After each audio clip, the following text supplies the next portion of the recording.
So hello and welcome you all to videos coaching. मेरा नाम है शुभम। मैं जे सिविल टेक्निकल फैकल्टी हूँ यहाँ पे। और आज हम शुरू करेंगे एक एच पी आर सी ए जे सिविल ओरिएंटेशन बैच की शुरुआत करते हुए हम बात करते हैं कि हम आने वाले 120 दिनों में करेंगे क्या।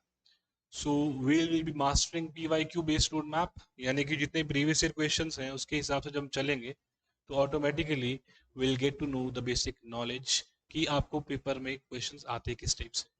नेक्स्ट अगर हम बात करें, हम हमारा गोल क्या है आज हमारा गोल यही है कि हम जितने भी क्वेश्चन हैं उनको डिकोड करते हुए चलेंगे। यानी कि H P R C A जो कि पहले H P S S B था, फिर H P S S C बना। सो प्रीवियस कितनी बार उन्होंने क्वेश्चन कैसे किस किस टाइप के क्वेश्चन दिए हैं टेक्निकल, उन सारे क्वेश्चंस को हम देखते हुए आगे चलेंगे। स्ट्रैटेजी क्या है कि देखो, हमें सिर्फ पढ़ना है जरूरी ऐसा नहीं है कि मतलब रटनी है चीजें। We have to study very smartly. जैसे एग्जामिनर्स करते हैं, एग्जामिनर कोई भी है आपके पास क्वेश्चन रखेगा तो बहुत ही स्मार्टली एक पोर्शन वाइज सिलेक्शन अप्रोच लेके चलता है, किस टॉपिक से किस सब्जेक्ट से क्या क्वेश्चन पूछेगा। तो आपको वो सब चीजें दिमाग में लेकर चलनी है। नेक्स्ट चलते हैं। What is the landscape of this exam.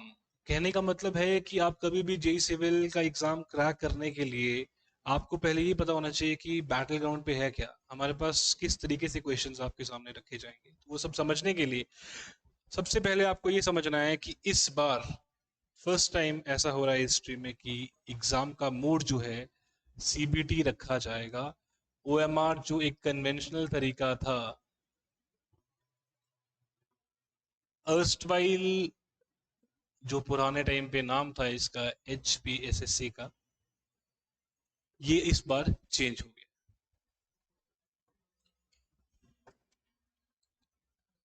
बात करें एग्जामिनेशन पैटर्न के नंबर ऑफ क्वेश्चंस की, तो will be getting 120 objective types MCQs होंगे 120, और आपको उसके लिए 90 मिनट मिलेगा। सो दैट मीन्स बहुत ध्यान से सुनना, एक क्वेश्चन को अटेम्प्ट करने के लिए 1 मिनट से कम टाइम मिलेगा। अब इसको अगर आगे देखें तो हम कैसे बाइफरकेट कर सकते हैं अपनी अप्रोच को। तो एक नॉन टेक्निकल पोर्शन और टेक्निकल पोर्शन दोनों ही कवर होंगे। टेक्निकल पोर्शन की अगर बात करता हूं तो डिप्लोमा लेवल और डिग्री लेवल का एक कॉम्बिनेशन में आपसे क्वेश्चन पूछ सकते हैं। बहुत सारे क्वेश्चन ऐसे होंगे जो स्ट्रेट फॉरवर्डली फॉर्मूला बेस्ड होते हैं। बहुत सारे क्वेश्चंस ऐसे होते हैं जो आप थोड़े सी कंसेप्ट वाइज कर सकते हैं न्यूमेरिकल एबिलिटी स्ट्रॉन्ग करते हुए, और न्यूमेरिकल्स भी आएंगे तो वो भी आप सॉल्व कर पाएंगे। फिर दूसरी बात क्या है, नॉन टेक्निकल सेक्शन में एचपीजी के जो कि एक लीडिंग एज होल्ड करता है। देखो, बहुत सारे इंस्टीट्यूट्स ऑनलाइन क्लासेस देते हैं, they teach very good technical, but the edge आपको यहाँ पे जो मिलेगा जे सिविल के रिगार्डिंग वो है एचपीजीके का। सो एचपीजीके के आपके अलावा current affairs, everyday science, logical reasoning और जनरल इंग्लिश और हिंदी के क्वेश्चंस भी जो ग्रामेटिकल बेस्ड हैं वो भी आएंगे। जीके पोर्शन के लिए आपके पास यहाँ पे हमारे पास दूसरी फैकल्टी हैं जिनका नाम नितिन सर है, who will be joining very shortly. तो वो आपको जीके की इनसाइट सारी प्रोवाइड कर देंगे, किस तरीके से क्वेश्चंस आते हैं, स्पेशली मैं अगर एचपी जीके की बात करूँ। Let's move forward to our pro tips. देखो, अगर आपके पास कोर स्ट्रेंथ आपका टेक्निकल है या ना हो, देखो हम over a period of time ये चीज डेवलप कर ही देंगे। हम टेक्निकली अपने आप को इतना एडेप्ट कर ही लेंगे कि सारे के सारे सिलेबस जो है हम कवर कर पाए इन टाइम, और क्वेश्चंस को सॉल्व करने की एबिलिटी हमारी सही हो जाए। बट आप हमेशा एक बात याद रखेंगे कि अगर एज की बात आती है, क्योंकि देखो 90 क्वेश्चंस टेक्निकल के हैं, 30 तो अभी भी जीके के हैं, तो you can always get an edge from this non tech section. Specially जो मैंने बोला है, हमारे पास नीतीश सर जो हमारे फैकल्टी हैं जो कि एचपीजीके से बहुत ही सही तरीके से परिपक्व परिपक्व ज्ञान रखते हैं और पिछले 9 साल से हमारे पास पढ़ा रहे हैं, तो वो आपको इसके बारे में इंसाइट्स देंगे। अब चलते हैं नेक्स्ट।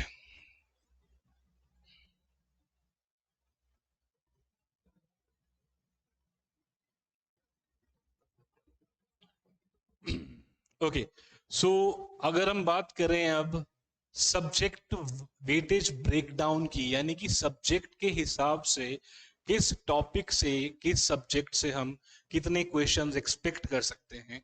तो ये सब जानने के लिए आपको यहाँ पे मैंने आसान करते हुए 3 हिस्सों में इसको डिवाइड कर दिया है। सो आप देख सकते हैं, एक है टीयर 1, टीयर 2 और टीयर 3। अब ये टीयर 1 क्या है? This is directly proportional to your selection. ये क्वेश्चन आपको दे कैन मेक यू और ब्रेक यू, जैसे कि मैंने यहाँ पे लिख रखा है। इनको मैं कोर हैवी वेट्स का नाम दे रहा हूँ, हालांकि टेक्निकल पोर्शन के हिसाब से सब्जेक्ट के नाम बिल्कुल अलग है, बट ये थोड़ा सा एक मेरी स्ट्रैटेजी है आपको बताने के लिए कि आप कैसे बाइफरकेट कर सकते हैं टेक्निकल पोर्शन के अंदर भी। तो पहला tier 1 is core heavy weights, जिसके बारे में मैं कमिंग स्लाइड्स में आपको बताऊंगा कि किस तरीके से कौन सा सब्जेक्ट को हम कोर हैवी वेट्स में कैटेगराइज कर रहे हैं। दूसरी बात आती है, they are the mid range movers. अगर आप इन क्वेश्चंस को ढंग से करते हैं, इन सब्जेक्ट पे ढंग से काम करते हैं, तो ये आपको एक अच्छी रैंक देने में भी हेल्प कर सकते हैं। बिकॉज आमतौर पे इसमें जो क्वेश्चन होंगे स्ट्रेट फॉरवर्ड टेक्निकल नॉलेज के ऊपर डिपेंड करते हैं, कंसेप्ट बेस्ड होते हैं। अगर आपको किसी चीज के बारे में नॉलेज कंप्लीट है टेक्निकली, तो आप यहाँ पे अपनी रैंक को बहुत अच्छे तरीके से पुश भी कर सकते हैं। नेक्स्ट बात करें हम क्विक स्कोरर्स की, दैट इज योर टीयर 3। बहुत ही लो एफर्ट के क्वेश्चंस हैं, मतलब स्ट्रेट फॉरवर्ड वैल्यूज हैं जो हमें मेमोराइज करनी है। बहुत सारे क्वेश्चन ऐसे भी आते हैं पेपर में जो आपको सिर्फ मेमोराइज करते हुए चलना है वैल्यूज को बस। तो वो मैं कमिंग स्लाइड्स में आई बी टेलिंग यू किस तरीके से आप इसको बाइफरकेट कर रहे हैं। बट पहले हम चलते हैं अपनी नेक्स्ट स्लाइड पर, जिसमें हम ये बात करेंगे कि कोर हैवी वेट्स मैंने किसको कैटेगराइज करके रखा है, किस किस सब्जेक्ट को कैटेगराइज करके रखा है।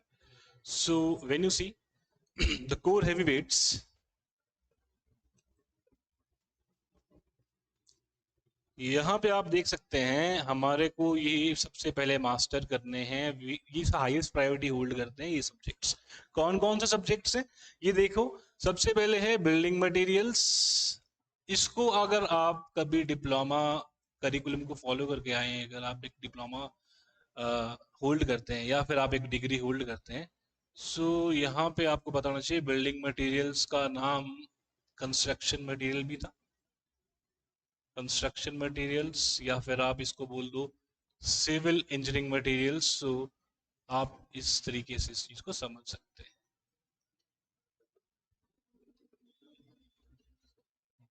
अब आप ये जानेंगे कि सिविल इंजीनियरिंग मटेरियल्स के हिसाब से आपके पास कितने तरह के क्वेश्चन बनते हैं। बहुत बेसिक बात अगर मैं करूं, सीमेंट की बात करता हूं। अच्छा चलो सीमेंट से एक क्वेश्चन पूछते हैं, है तो हमारी ओरिएंटेशन क्लास, बट क्या आप जानते हैं हिमाचल में सबसे ज्यादा टाइप का सीमेंट हम कौन सा यूज करते हैं कंस्ट्रक्शन में, स्पेशली जब मैं बात करूं गवर्नमेंट कंस्ट्रक्शंस की?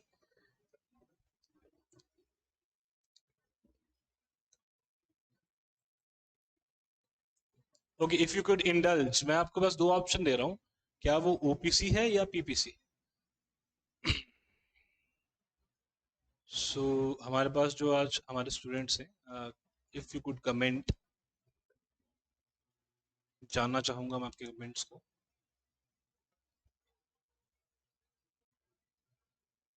43 ग्रेड, ओके जी, ये तो हो गया रितिश, राइट?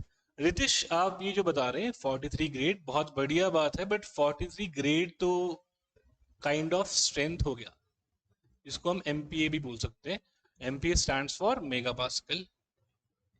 तो ये तो वो है कि आपका सीमेंट को अगर हम टेस्टिंग पे लेकर जाएं और यूटीएम के अंदर रखें, तो जब क्यूरिंग करेंगे उस क्यूब की, है ना, और उसमें जो स्ट्रेंथ आएगी वो आएगी 43 मेगा पास्कल, उसके बाद ही वो ब्रेक करेगा। That is a different thing. मैं आपसे पूछ रहा हूँ सिर्फ टाइप के हिसाब से, क्या हम ऑर्डिनरी पोर्टलैंड सीमेंट यूज करते हैं ज्यादा हिमाचल में गवर्नमेंट कंस्ट्रक्शन में, या हम यूज करते हैं पीपीसी? इसका फुल फॉर्म है पोजोलैनिक पोर्टलैंड सीमेंट।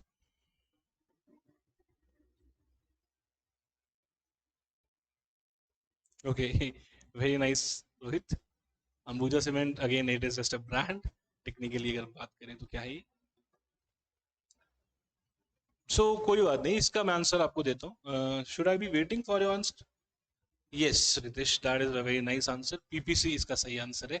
और ये क्वेश्चन पास्ट में एचपीएसएससी के द्वारा जब जे सिविल एग्जामिनेशन होस्ट करी जाती थी, तो एक बार ये क्वेश्चन आ भी रखा है, राउंड अबाउट 2015 2016 के हिसाब से अगर हम बात करें। ओके, अगर हम अपनी इस कहानी को आगे बढ़ाएं, जो मैं कह रहा हूं कि अगर हमें प्रायोरिटाइज करना है तो बिल्डिंग मटेरियल्स एक इम्पॉर्टेंट सब्जेक्ट है जिसके नाम हम ये तरीके से जानते हैं।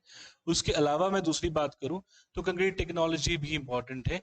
ठीक है, concrete technology basically again link तो सिविल इंजीनियरिंग मटेरियल के हिसाब से ही होगा, बट आप जब उसमें एडवांस कंसेप्ट पे जाएंगे तो उसमें काफी सारा आपको नॉलेज मिलेगा। फॉर एग्जांपल मैं अगर सीमेंट की ही बात करूं तो एक टेस्ट होता है, it is called slump test. ये स्लम्प टेस्ट का आपको जो जिक्र होगा वो कंक्रीट टेक्नोलॉजी में मिलेगा। अभी स्लम्प टेस्ट करता क्या है, किसके लिए होता है? Anyone? Waiting for your comments. Okay, slump test होता है वर्केबिलिटी फाइंड आउट करने के लिए। अब ये देखो, ये सिंपल सी बात है, आज हम सिर्फ ओरिएंटेशन कर रहे हैं। Will be doing plenty of questions, approach पे चलेंगे, सब्जेक्ट वाइज चलेंगे, बट आज हम एक ओवरऑल नॉलेज चेक कर रहे हैं बस, और देख रहे हैं कि चीजें क्या है, चुनौतियां क्या हैं हमारे सामने इस एग्जाम को क्रैक करने के लिए। तो ये बहुत बेसिक सा तो क्वेश्चन है कि स्लम्प टेस्ट वर्केबिलिटी चेक करता है, बट पेपर में क्वेश्चन किस तरीके से आता है? एक क्वेश्चन मेरे को, I remind of a question, एक यहाँ पे क्वेश्चन पेपर में आ रखा है कि जब ये स्लम्प का एपरेटस जो होता है, ये जो एपरेटस की मैं बात कर रहा हूं, इसका टॉप डाया, इसका बॉटम डाया और इसकी हाइट, इनकी वैल्यूज पूछते हैं। और जो पूछी गई थी वो भी ऐसे पूछी गई थी। ओके रितेश, विस्कोसिटी देख सकते हैं जिससे वर्केबिलिटी पता लग जाए। विस्कोसिटी क्लियरली बोलना थोड़ा सा डाइसी रहेगा, बट वर्केबिलिटी आप सही बोल रहे हैं। ओके, वर्केबिलिटी आप सही बोल रहे हैं।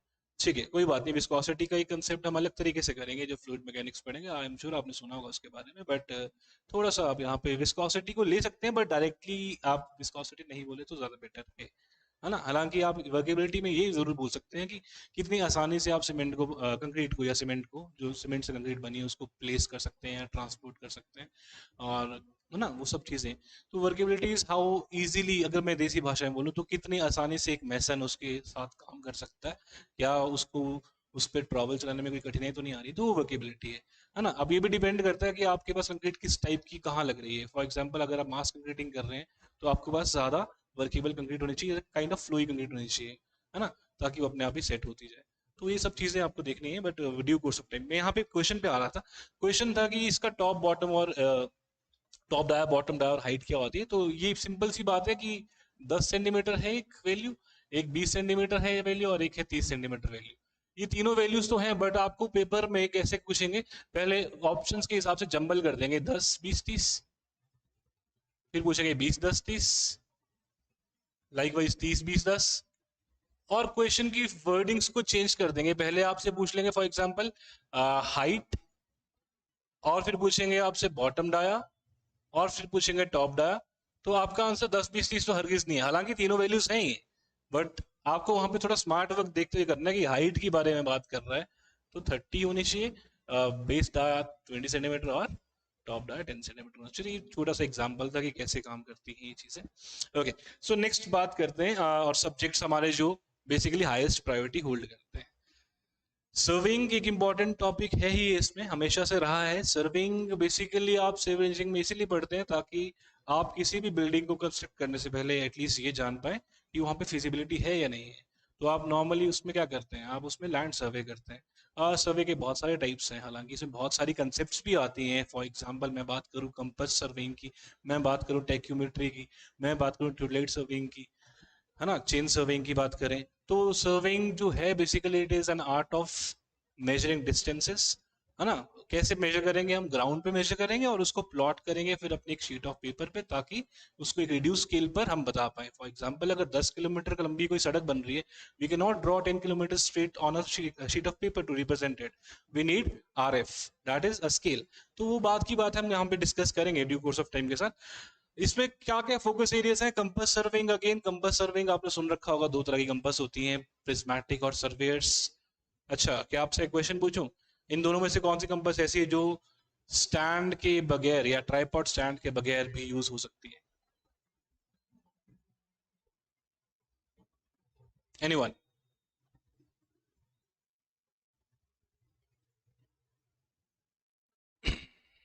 Waiting for your reply. Prismatic और सर्विंग?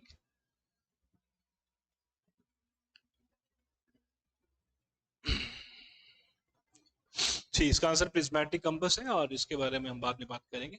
इसके अलावा लेवलिंग की बात करें, हम प्लेन टेबल की बात करें, कंटूरिंग की बात करें, तीनों में डिफरेंस समझ लेते हैं। कंपास सर्विंग जब हम बात करेंगे तो हम बात करेंगे एंगुलर मेजरमेंट्स पे।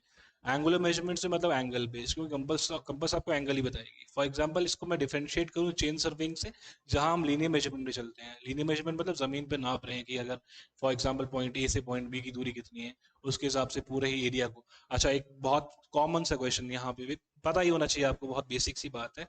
एक टर्म आता है ट्रायंगुलेशन और एक टर्म आता है ट्रेवर्सिंग। दोनों में बेसिक कंसेप्ट से अगर बात करें तो जो आपकी चेन सर्विंग है it is based upon triangulation. आप क्या करते हो, you divide your area into number of triangles. वो चेन सर्विंग का मेन प्रिंसिपल है, बेसिक प्रिंसिपल।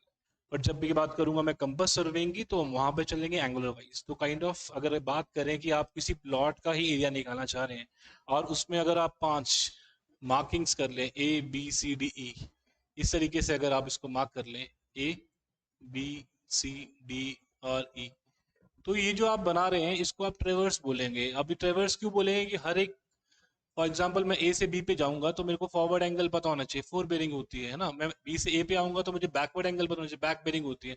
तो मैं सब एंगुलर मेजरमेंट्स करके भी सर्वेइंग कंडक्ट करता हूँ। तो that was all about compass surveying.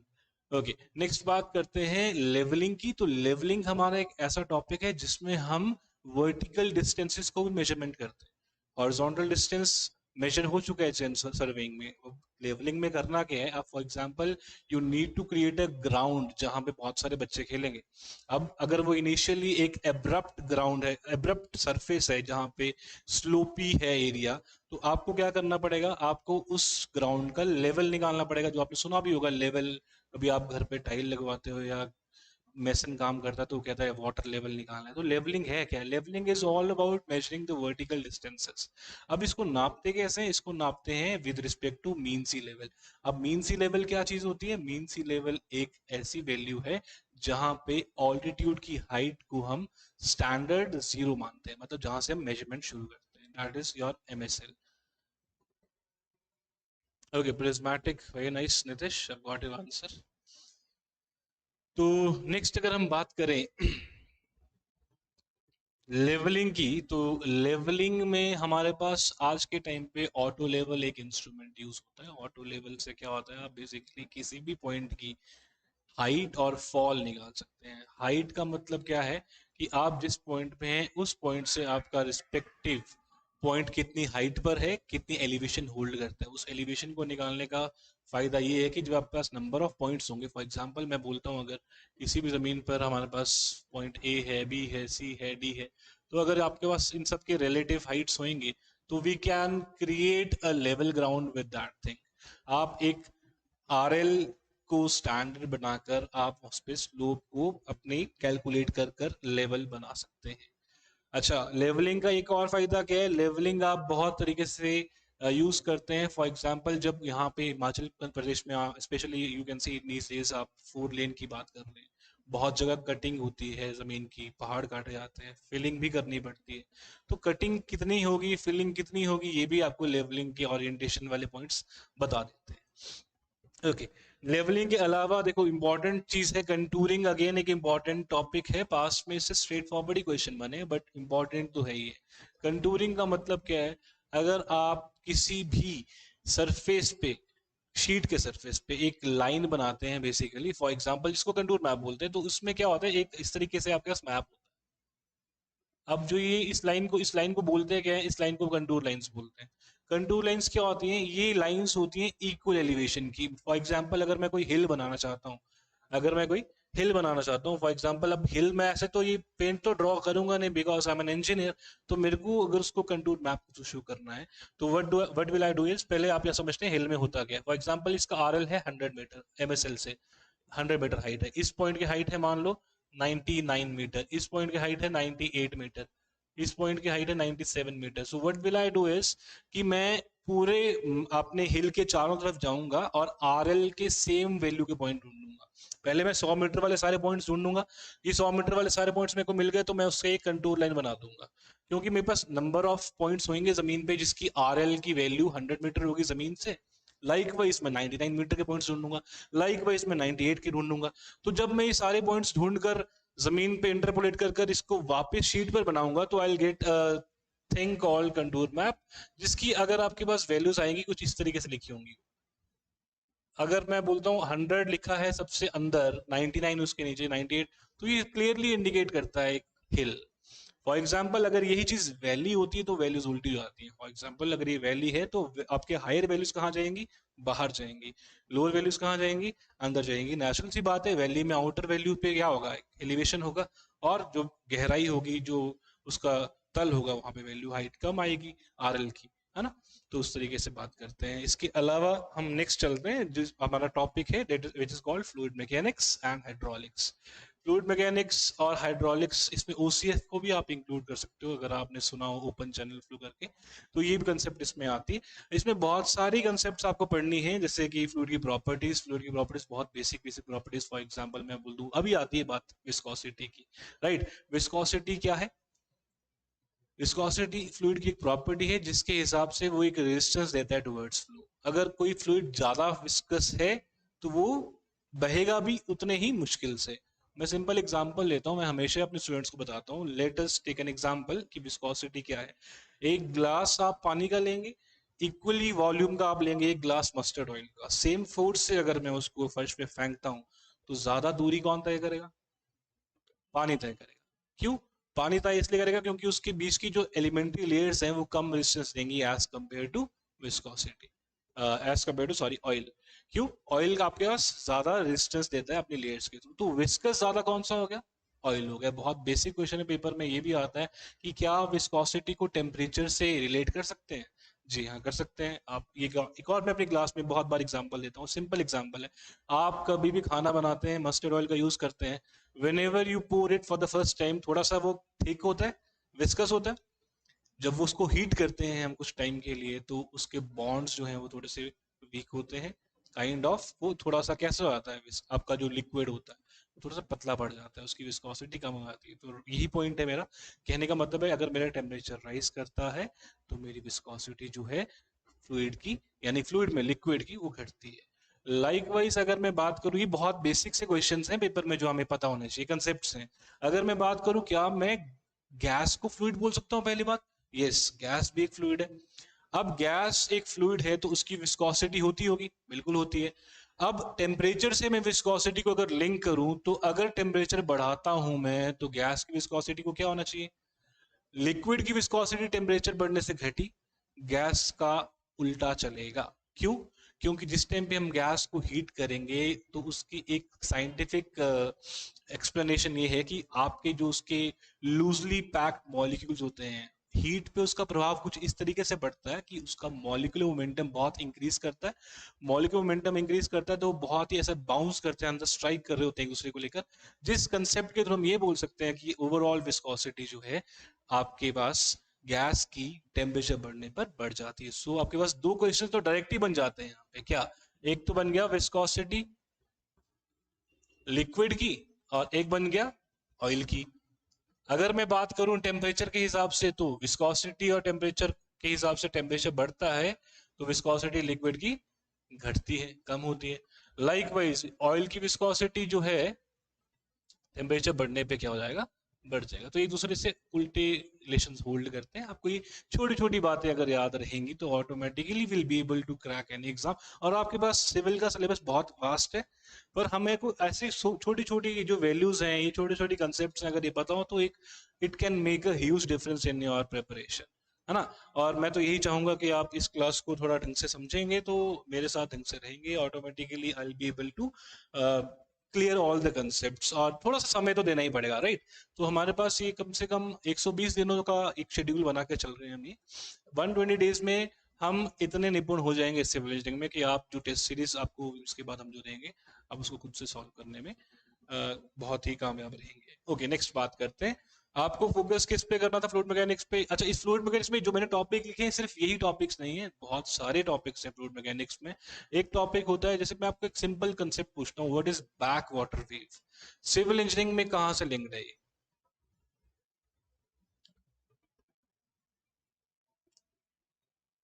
बहुत ही सिंपल क्वेश्चन पूछ रहा हूँ, what is back water wave? Waiting for your comments. Anyone?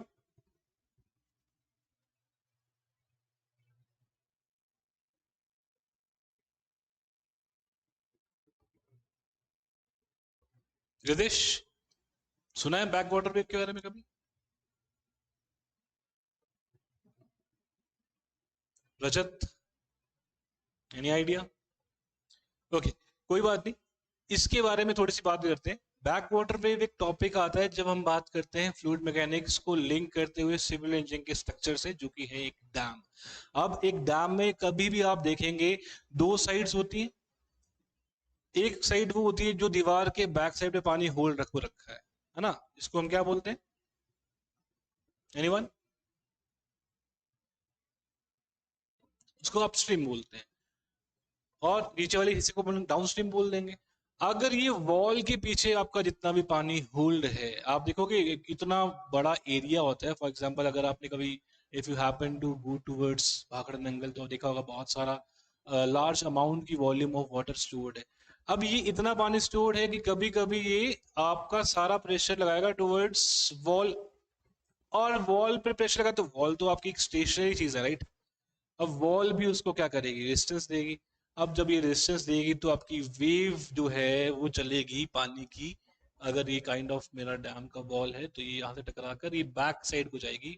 इसी को हम एफ्लक्स के नाम से जानते हैं, या फिर एफ्लक्स को ही हम सिंपल भाषा में बोले तो बैक वाटर वेव बोलते हैं। तो ये एक इम्पॉर्टेंट सा टॉपिक है जो हमें पता होना चाहिए। हालांकि बहुत सारे टॉपिक्स हैं एफएम में भी। अब ज्यादा टाइम ना वेस्ट करते हुए आगे चलते हैं, क्योंकि ना it happens to be an orientation class. So बात करते हैं नेक्स्ट प्रायोरिटाइज करने वाले टॉपिक की, विच इज सोम। अब सोम क्या है? SOM stands for strength of material. Strength of material मतलब क्या हुआ? सिविल इंजीनियरिंग क्या एस्पेक्ट है इसका? कोई भी मटेरियल जो मैं सिविल इंजीनियरिंग में यूज कर रहा हूं, उसके उसके अंदर एक पर्टिकुलर स्ट्रेंथ तो होनी चाहिए। अब स्ट्रेंथ से आप क्या समझते हैं? स्ट्रेंथ से आप समझते हैं कि कभी भी, जैसे फॉर एग्जांपल मैं बोलता हूँ, एक स्टील की प्लेट है जिसको मैं यूज कर रहा हूँ किसी ब्रिज में, स्टील ब्रिज में, या किसी पोल के नीचे एज अ पैकिंग। तो आप कभी जब उसके ऊपर लोड लगाएंगे तो वो अंदर से क्या देगा आपको? एक रेजिस्टेंस तो देगा, है ना? तो जब भी हम किसी भी मटेरियल के ऊपर स्ट्रेस लगाते हैं, लोड लगाते हैं, तो उसका अंदर से जो रेजिस्टेंस होता है, that is all about your strength of materials. तो आपने समझना क्या है उसमें? स्ट्रेस। स्ट्रेस क्या है? स्ट्रेस एक भाई किसी भी सरफेस पे अगर आप क्या कर रहे हैं, लोड लगा रहे हैं, और उसका basic formula is basically sigma, है ना? Sigma is equal to stress, इसको स्ट्रेस ही बोलते हैं, तो लोड अपॉन एरिया। अब ये लोड अपॉन एरिया बेसिकली क्या है? एक्सटर्नल, जो ऊपर से आ रहा है। बट किसी मटेरियल की अगर हम बात करें तो वो इक्वली इंटरनली उतना रेजिस्टेंस देगा। तो मैं उस इंटरनल रेजिस्टेंस को क्या बोलता हूँ? मैं उसको बोलता हूँ फोर्स अपॉन एरिया। तो बेसिकली ये, अगर आप, मैं पी बोलूं या एफ बोलूं, दोनों के यूनिट सेम ही होने वाले हैं, चाहे मैं वेट की बात करूं चाहे मैं फोर्स की बात करूं, दोनों के यूनिट सेम होते हैं। क्या होते हैं? न्यूटन। तो आप चाहे इसको न्यूमेरिकली देखें तो आप हमेशा इस तरीके से देखते हैं, वहां पे लोड अपॉन एरिया होता है। अगर आप इसको थोड़ा सा डेप्थ में पढ़ेंगे तो आप एफ अपॉन ए भी लगा सकते हैं, विच इज रेजिस्टिंग फोर्स जो एक मटेरियल लगा रहा है। ओके, नेक्स्ट बात करते हैं फिर। आपको इसमें shear force diagrams, bending moment diagrams, elastic constants, beam stress, deflection, ऐसे ऐसे टर्म्स को समझना है, ये कहाँ पे कहाँ कैसे काम करती है। अब जब भी मैं बात करूं बेसिक सी स्ट्रेस की, तो स्ट्रेस मैंने आपको बताया कि लोड अपॉन एरिया है। अगर किसी मटेरियल पे स्ट्रेस लगती है तो this got to be an after effect of that stress. अगर स्ट्रेस लग रही है तो उसका आफ्टर इफेक्ट क्या है? उसका आफ्टर इफेक्ट है स्ट्रेन, है ना? तो ये स्ट्रेन है क्या? अब स्ट्रेन है क्या? स्ट्रेन मतलब हुआ क्या स्ट्रेन का?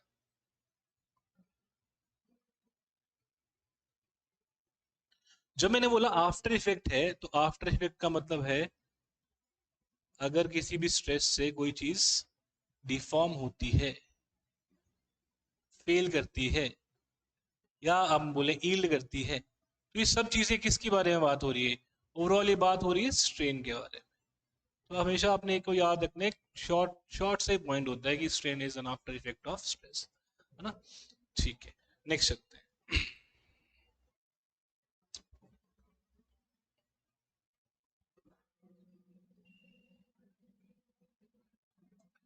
नेक्स्ट बात करते हैं हम मॉडरेट टाइप के सब्जेक्ट्स की, जो कि आपको कट ऑफ का गैप, फॉर एग्जाम्पल अगर आपके नंबर हैं 80, फॉर एग्जाम्पल कट ऑफ जाती है 92, तो ये जो 12 नंबर्स का डेफिसिट है, आम तौर पे ये देखा गया है कि पुराने एग्जाम्स में इन सब्जेक्ट्स की अगर आप स्टडी ढंग से करें तो ये आप डेफिसिट जो है, ये जो गैप है, ये आप ऑटोमेटिकली बहुत ही इजीली फिल अप कर पाएंगे। एंड ये बहुत छोटी सी स्टोरी है, इधर यू डू इट और यू डोंट। ठीक है, अब बात करते हैं मॉडरेट प्रायोरिटी आरसीसी की। इसको अगर बीटेक करिकुलम से कोई स्टूडेंट है यहाँ पे तो डिजाइन ऑफ कंक्रीट स्ट्रक्चर के नाम से जानता होगा, आरसीसी डिजाइन। सबसे पहले इसमें आपको फोकस करना है इसके सोल के ऊपर। अब मैं सोल क्यों बोल रहा हूँ?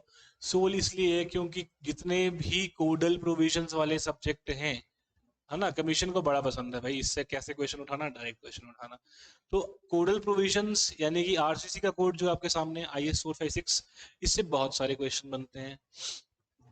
इसके अलावा लिमिट स्टेट डिजाइन की बात करें, है ना, लिमिट स्टेट डिजाइन के अलावा WSM की बात करें, पर हालांकि हमारे पास क्वेश्चन जो है LSM से ज्यादा बनते हैं, WSM का नॉलेज होना भी उतना ही इंपॉर्टेंट है। अच्छा, एक LSM होता है, एक WSM होता है। क्या हमारे पास कोई और मेथड है इसको एनालाइज करने का? डिजाइन मेथड कोई और है? तो सबसे पहले आप देखेंगे WSM आया था, और सबसे मॉडर्न में हम जानते हैं LSM, बट कहीं ना कहीं इनके बीच में एक और मेथड भी था, विच इज कॉल्ड ULM। तो ULM को बोलते हैं अल्टीमेट लोड मेथड, जो WSM की खामियों को पूरा करते हुए LSM में कवर करता था। तो ULM काइंड ऑफ मीडियोकर सा डिजाइन थिंग है जो दोनों की ब्रिजेस को कवर करता था। मतलब ULM अल्टीमेट लोड मेथड को ही मॉडिफाई करके लेटर ऑन हमने लिमिट स्टेट मेथड बनाया। ओके, अब इसमें क्वेश्चंस कैसे आते हैं? इसमें क्वेश्चन बहुत सिंपल सा आता है। कोडल प्रोविजन के हिसाब से बात कर रहा हूँ कि कोई आपका एक कॉलम है, बोथ एंड्स उसके हिंज्ड हैं, लोड लगेगा तो कितना बकल करेगा? बकल करेगा एज एन बकलिंग। बकलिंग समझनी है, बकलिंग क्या है? किसी भी कॉलम पे या किसी भी लेंथ वाले मेंबर पे, चाहे वो एक स्टील का मेंबर हो, जिस टाइम पे उस पर लोड लगता है तो उसके पास, मैंने बोला लोड लगा तो स्ट्रेस आई, और स्ट्रेस आई तो आफ्टर इफेक्ट स्ट्रेन भी आएगा। तो वहां पे क्या होगा, आपको देखने को मिलेगा कि कुछ पार्ट जो उसका है वो आउटवर्ड बेंडिंग करेगा। ये जो आउटवर्ड बेंडिंग है, इसी को हम टेक्निकल भाषा में बकलिंग बोलते हैं। अब ये बकलिंग जो है अगेन वेरी करती है कोडल प्रोविजन के हिसाब से, सामने बता रखा है कैसे वेरी करती है। ये वेरी करती है अपनी एंड कंडीशंस के ऊपर। अब एंड कंडीशंस क्या है, ये बहुत बेसिक सी बात है, आपको समझ आनी चाहिए। एंड कंडीशंस अगर आपने कंप्लीट इसमें कोडल प्रोविजन में देखी होंगी, तो या तो दोनों एंड्स मेरे हिंज्ड होंगे, या तो एक एंड हिंज्ड होगा, एक फ्री होगा, है ना। तो इस तरीके से जब ये मेरी एंड कंडीशन चेंज करेंगी तो मेरे पास जो लोड का इफेक्ट है वो भी चेंज करेगा, और मेरे पास इफेक्टिव लेंथ, यानी कि जितने लेंथ ने पार्टिसिपेट किया था बकलिंग में, उसको मैं बोलूंगा इफेक्टिव लेंथ, उसकी वैल्यू भी चेंज करेगी। तो आपके पास नॉर्मली क्वेश्चन बनता है कि भाई ओवरऑल लेंथ से इफेक्टिव लेंथ का क्या रिलेशन होता है based upon the end conditions. तो आपका रिजल्ट वेरी करता जरूर है, बट ये सारा का सारा कोडल प्रोविजन से ही आता है। आप कोड पढ़ेंगे, आपके पास 5 केसेस हैं, उसमें 5 से 6 केसेस हैं, आप उसमें नॉर्मली कर सकते हैं। इसके अलावा रैनकाइन थ्योरी है, यूलर्स थ्योरी है, बहुत सारी थ्योरीज है कॉलम की भी। नेक्स्ट बात करते हैं, अगर इसमें हम बात करें स्लैब्स की, तो स्लैब्स आपके कितने टाइप के होते हैं? देखो, 1 वे स्लैब होता है, 2 वे स्लैब होता है। अब एग्जामिनर तो चाहेगा ना कि बेसिक डिफरेंस बताइए भाई 1 वे स्लैब और 2 वे स्लैब के बीच में, है ना। तो ऐसी ऐसी बातें पूछते हैं। अच्छा, क्या कोई ऐसा हमारे पास स्लैब होता है जिसमें हम डायरेक्ट कॉलम से कनेक्ट करते हैं स्लैब को, और बीम होता ही नहीं है? अब आप बोलोगे कि कैसी बात हुई कि बीम नहीं है और डायरेक्ट स्लैब है कॉलम के ऊपर कनेक्टेड? तो होता है, उसको फ्लैट स्लैब के नाम से जानते हैं। तो स्लैब्स के भी अलग अलग तरीके के हम इसमें कंसेप्ट पढ़ेंगे जब, तो आप जानेंगे कि भाई किस तरीके से क्वेश्चन बनते हैं, क्या एक छोटी छोटी बातें होती हैं जिसपे आपको क्वेश्चन को क्रिएट कर सकता है। ठीक होगी बात यहाँ तक। नेक्स्ट बात करते हैं अपने जो मॉडरेट प्रायोरिटी का, यानी टीयर 2 की बात हो रही है, अभी टीयर 1 तो ऑलरेडी डन है, टीयर 2 की बात हो रही है। तो इसमें जो नेक्स्ट सब्जेक्ट आता है हमारा सॉइल मैकेनिक्स आता है, फाउंडेशन इंजीनियरिंग आता है। किसी किसी टाइम पे ये भी हुआ है एचपीएसएससी जब ये था कि आपके पास 15 क्वेश्चन, 14 क्वेश्चन, 18 क्वेश्चन तक आए हैं सॉइल के। अगर मैं फॉर एग्जांपल बोलता हूँ, एक बार 17 क्वेश्चंस भी सॉइल मैकेनिक्स के देखे हैं मैंने, जिसको आप जियो टेक्निकल इंजीनियरिंग बोल सकते हैं, जिसमें आपके पास 7 से 8 क्वेश्चन तो स्ट्रेट फॉरवर्डली न्यूमेरिकल्स के थे। अब न्यूमेरिकल्स करने का भी मुश्किल नहीं है कुछ भी, आपको बस बेसिक एक तो कंसेप्ट मैं आपको बताऊंगा जब मैं सॉइल पढ़ाऊंगा आपको, तो सोल ऑफ सॉइल होती है, तो we have a certain set of formulas जिसकी बात हम करें, जैसे फॉर एग्जांपल वॉइड रेशियो क्या होती है, पोरोसिटी क्या होती है, उनका आपस में क्या रिलेशन होता है ना। इसके अलावा मैं बात करूं कि यूनिट वेट क्या होता है, इसके अलावा मैं बात करूं कैपिटल जी की वैल्यू, कैपिटल जी मतलब स्पेसिफिक ग्रेविटी क्या होती है ना। तो इन सबको जब आपस में सैचुरेशन क्या होती है, डिग्री ऑफ सैचुरेशन क्या होती है, वाटर कंटेंट क्या होती है, इन सबको जब मैं आपस में लिंक करता हूँ तो there are some fixed relations, जिन रिलेशंस के ऊपर डायरेक्टली सॉइल मैकेनिक्स में क्या बनते हैं, क्वेश्चन बनते हैं। किस बेसिस पे बनते हैं, न्यूमेरिकल्स बनते हैं। तो ये भी हम करेंगे ड्यू कोर्स ऑफ टाइम के साथ। नेक्स्ट बात करते हैं ओरिएंटेशन के हिसाब से इंपॉर्टेंट क्या है, इंडेक्स प्रॉपर्टीज सॉइल की। इंडेक्स प्रॉपर्टीज, ये इंडेक्स प्रॉपर्टीज ही होती है मैं बता रहा था आपको, पोरोसिटी हो गया, वॉइड रेशियो हो गया, वाटर कंटेंट हो गया, सैचुरेशन हो गई, ये सारी आपकी इंडेक्स प्रॉपर्टीज ही होती है। इसके अलावा बात करें परमेबिलिटी की, अब for a civil engineer permeability की अंडरस्टैंडिंग होना जरूरी क्यों है। आप कभी भी कोई कंस्ट्रक्शन करेंगे, कोई बिल्डिंग बनाएंगे, तो there is a need of soil testing. अब सॉइल टेस्टिंग क्यों कर रहे हैं, वो तो अलग कंसेप्ट आ गया बेयरिंग कैपेसिटी को फिगर आउट करने के लिए। बट अगर मैं बात करूं परमिएबिलिटी, परमिएबिलिटी एक इंटीग्रल डेफिनेशन है जो बेयरिंग कैपेसिटी को अफेक्ट कर सकती है कहीं ना कहीं। अगर आपकी सॉइल ज्यादा परमिएबल है तो मतलब उसके अंदर वो फ्रीली अलाउ करती है वाटर की मूवमेंट। तो अगेन आपको बहुत ढंग से एक फाउंडेशन देनी पड़ेगी, क्योंकि परमिएबिलिटी अगर आपकी बहुत फ्री है। अगर परमिएबिलिटी बहुत कम है, जैसे कि कोई क्लेई सॉइल है, उसमें भी आपको स्पेशल प्रोविजन देने पड़ेंगे फाउंडेशन को डिजाइन करने के लिए। तो ये सब चीजें हैं। परमिएबिलिटी में हम पढ़ते हैं डार्सीज लॉ, डार्सीज लॉ के बारे में बात करेंगे। शेयर स्ट्रेंथ की बात करें इसके अलावा, तो शेयर स्ट्रेंथ बेसिकली क्या होता है, बेसिक कंसेप्ट बताता हूँ, अब इसमें इतना कंफ्यूज होने वाली कोई जरूरत ही नहीं है। व्हाट इज शेयर स्ट्रेस या शेयर फोर्स। शेयर स्ट्रेस भी छोड़ दो, शेयर फोर्स भी छोड़ दो, शेयर पे आते हैं। अगर आप अपने दोनों हाथ को इस तरीके से टच करके एक हाथ को दूसरे हाथ पर रब करते हैं, अगर आप रब करेंगे 2 से 3 बार तो you will feel some kind of heat, यही है शेयर। अब अगर कोई आपकी सॉइल है जो किसी स्लोप पे मेंटेन्ड है, मेंटेन्ड क्यों है भाई ये, क्योंकि इसका आपस में क्या है, एक शेयर स्ट्रेंथ है इस सॉइल की जो प्रेस कर रही है, और ये शेयर स्ट्रेंथ क्या कर रही है, बेसिकली सॉइल को मूव नहीं होने दे रही है और इंटैक्ट रख रही है एक जगह पे। नेक्स्ट हम बात करते हैं इरिगेशन एंड हाइड्रोलॉजी की बात करेंगे, जिसमें duty, delta, crop water requirements, rain gauges, ये थोड़ा सा हाइड्रोलॉजी का टॉपिक है वैसे, बट है ना, इसको भी हम करेंगे अलग तरीके से। Duty, delta, base paid, crop water requirements, ये सब चीज़ों पे हम काम करेंगे। बहुत बेसिक क्वेश्चन भी आते हैं इसमें, जैसे कि बेसिन फ्लडिंग क्या होती है, एक स्ट्रेट फॉरवर्ड क्वेश्चन है। बेसिन फ्लडिंग क्या होती है, एक ऐसी फ्लडिंग जो हम आमतौर पे ऑर्चर्ड्स में करते हैं, बगीचों में करते हैं। चेक फ्लडिंग क्या होती है, बॉर्डर फ्लडिंग क्या होती है, इस तरीके से क्वेश्चन भी आते हैं, है ना। इसके अलावा क्वेश्चन आते हैं एफिशिएंसीज के ऊपर, इरिगेशन एफिशिएंसी क्या होती है, कितने टाइप्स की होती है, वो न्यूमेरिकल बेस्ड कंसेप्ट भी है, वहाँ पे न्यूमेरिकल्स ही बनेंगे। तो once we move on to that thing, मैं आपको बताऊंगा एफिशिएंसी के टाइप, उनके फॉर्मूले और न्यूमेरिकल कैसे आते हैं। इसके अलावा भी यहाँ पे इंपॉर्टेंट चीज तो है ये इरिगेशन भी, डिपेंड करता है आपको। देखो स्ट्रेट फॉरवर्डली अगर HPRCA ये बोल देता कि ये जो मैं जे सिविल की 149 पोस्ट दे रहा हूँ ये है जल शक्ति विभाग की, अगर ये ऐसा बोल देता तो हमारा फोकस थोड़ा सा बढ़ जाता इस पे, इवन इस पे, है ना। बट अगर ये 149 पोस्ट ओवरऑल ही बता रहे हैं, ये SW नहीं बोल रखा है, कोई स्पेसिफाई नहीं किया है इसने, तो हमारी जो अप्रोच होनी चाहिए वो ऑल इन ऑल होगी, और पेपर भी काइंड ऑफ बहुत ही बैलेंस्ड होना चाहिए, ऐसा एक्सपेक्टेड भी है। ये जैसे लास्ट टाइम 2013 में 12-13 में एग्जाम हुआ था, उसमें भी ऐसे 150 प्लस पोस्ट थी, और वहां पे भी कोई इनिशियल लेवल पे कमीशन ने, उस टाइम पे बोर्ड होता था, उसने कोई पोस्ट का जिक्र नहीं किया था कि डिपार्टमेंट्स कौन कौन से हैं, मतलब सब डिपार्टमेंट बेसिकली थे, तो पेपर जो था ऑल इन ऑल अप्रोच में ही आया था। तो नेक्स्ट हम बात करते हैं, इसके बाद है हाईवे इंजीनियरिंग। हाईवे इंजीनियरिंग को ही आप ट्रांसपोर्ट इंजीनियरिंग पढ़ते हैं बीटेक में, है ना, तो ट्रांसपोर्टेशन या ट्रांसपोर्ट इंजीनियरिंग आपका बीटेक के हिसाब से नाम है इसका, डिप्लोमा के हिसाब से हाईवे इंजीनियरिंग नाम है इसका।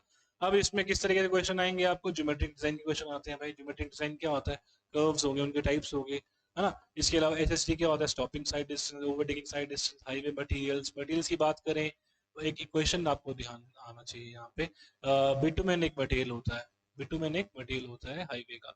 अब कहाँ यूज होता है भाई, बिल्कुल जाहिर सी बात है ब्लैक टॉप रोड्स में यूज होता है, ब्लैक टॉप रोड्स में यूज होता है।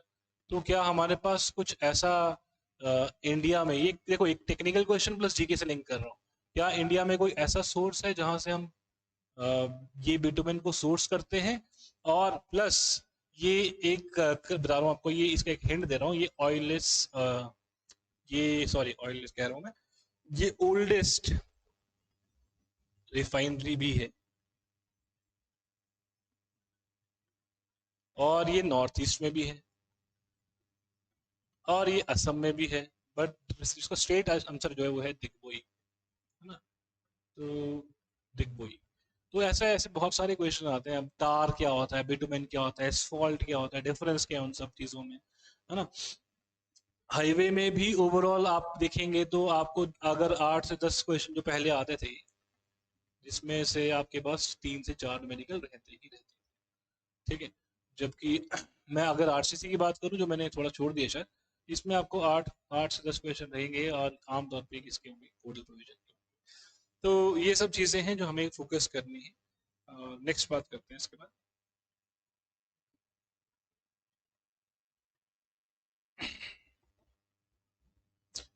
टीयर 3 में मैंने डिवाइड जो कर रखा है, इनको मैं बोल रहा हूँ क्विक स्कोरर्स। क्विक स्कोरर्स क्यों बोल रहा हूँ भाई, इनका वेटेज तो कम है, यानी कि नंबर ऑफ क्वेश्चन इन सब्जेक्ट से बहुत कम आएंगे, but they are highly predictable, क्योंकि रिपीटेड क्वेश्चन आएंगे। पुराने एग्जाम्स को आप उठा के देखेंगे, बार बार साइक्लिक तरीके से सेम क्वेश्चन को रिपीट करके अगले क्वेश्चन में डाल दिया, अगले क्वेश्चन में डाल दिया, तो ये कभी चेंज नहीं होते हैं, कुछ वैसे क्वेश्चन है। इसमें पहला जो सब्जेक्ट आता है वो आता है estimation, costing and valuation, which is also called quantity surveying. बहुत बेसिक इसमें क्वेश्चन आते हैं। देखो सबसे बेसिक क्वेश्चन क्या हो सकता है, यूनिट बेस्ड, कि आप प्लास्टरिंग को कैसे मेजर करते हैं, आप एक स्लैब बना रहे हैं, स्लैब को कैसे मेजर करेंगे, उसकी वैल्यू कैसे निकालेंगे, है ना। आपके पास वॉल्यूम कैलकुलेशन क्या होती है, आपके उसके मेथड्स क्या क्या हैं, है ना। आपके पास कोई बिल्डिंग है, उसको ओरिएंटेशन करनी है, सबसे पहले कंस्ट्रक्शन करनी है, तो किस तरीके से आप उस पर पॉइंट्स दे सकते हैं, यानी कॉलम्स कहाँ बनाएंगे, उसकी भी अलग अलग थ्योरीज हैं, ठीक है। स्क्रैप वैल्यू क्या होती है, सैल्वेज वैल्यू क्या होती है, रिडक्शंस क्या होती हैं, ये छोटे छोटे, ये स्ट्रेट फॉरवर्ड क्वेश्चंस ऐसे हैं, इनके अपने फिक्स्ड फॉर्मूले हैं, और हर बार ये घिसा पिटा क्वेश्चन रिपीट होकर वापस आ गया आएगा, और आप उसको हमेशा कर सकते हैं, बहुत ईजी है, मुश्किल कुछ नहीं।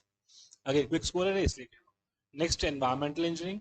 एनवायरमेंटल इंजीनियरिंग की बात करें, अगर मैं डिप्लोमा की बात करूं, डिप्लोमा करिकुलम में आपने इसको पढ़ रखा होगा, WST या WWT, मैं दोनों की फुल फॉर्म बता देता हूँ। WST stands for water supply and treatment, जबकि WWT stands for waste water treatment. तो दोनों की अगर मैं बात करूं, एनवायरमेंटल इंजीनियरिंग के अंडर ही आते हैं।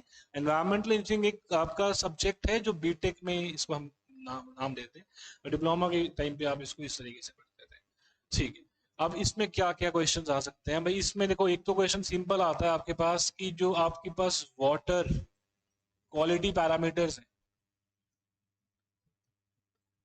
आपको अगली क्लास में ये बताऊंगा कि किस तरीके से क्वेश्चन आते हैं, बट फिलहाल के लिए वाटर क्वालिटी पैरामीटर्स की बात है कि पानी में कैल्शियम की अमाउंट कितनी होनी चाहिए, हाँ WHO क्या बोलते हैं, कहाँ तक लिमिट करना है, आयरन की कितनी अमाउंट होनी चाहिए, है ना, फिनोलिक कंपाउंड्स कितने होने चाहिए, पानी ओडरलेस होना चाहिए नहीं होना चाहिए, मतलब फिजिकल केमिकली सब तरीके की इसके यहाँ पे आपके पास क्वालिटी पैरामीटर्स रहते हैं, जिसके ऊपर क्वेश्चन स्ट्रेट फॉरवर्ड बनता है। ये तो बहुत सिंपल एग्जांपल हो गया।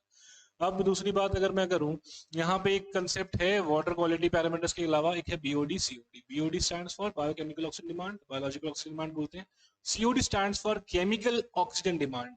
अब ये स्ट्रेट फॉरवर्ड क्वेश्चन है, इस पे एक न्यूमेरिकल आता है, न्यूमेरिकल में कुछ नहीं करना, आपको बस वैल्यू चेंज करनी है। उसमें भी जो आपको न्यूमेरिकल का आपका इसमें एक वैल्यू होती है, उसको आपको मेमोराइज ही कर लेना है।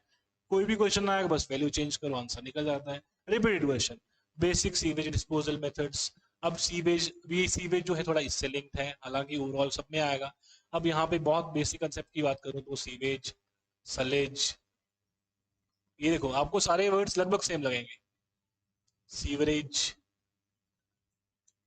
स्लज, है ना।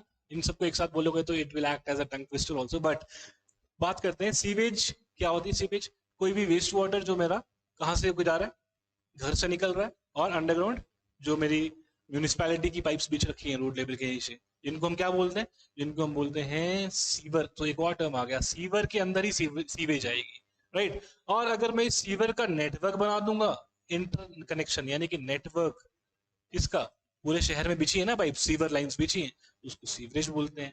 तो आपसे कोई पूछेगा कि आपने क्या सीवरेज कनेक्शन ले रखा है अपने घर पे, तो उसका मतलब यही है कि भाई आप क्या उस नेटवर्क में हैं, आपका घर आता है कि नहीं आता है।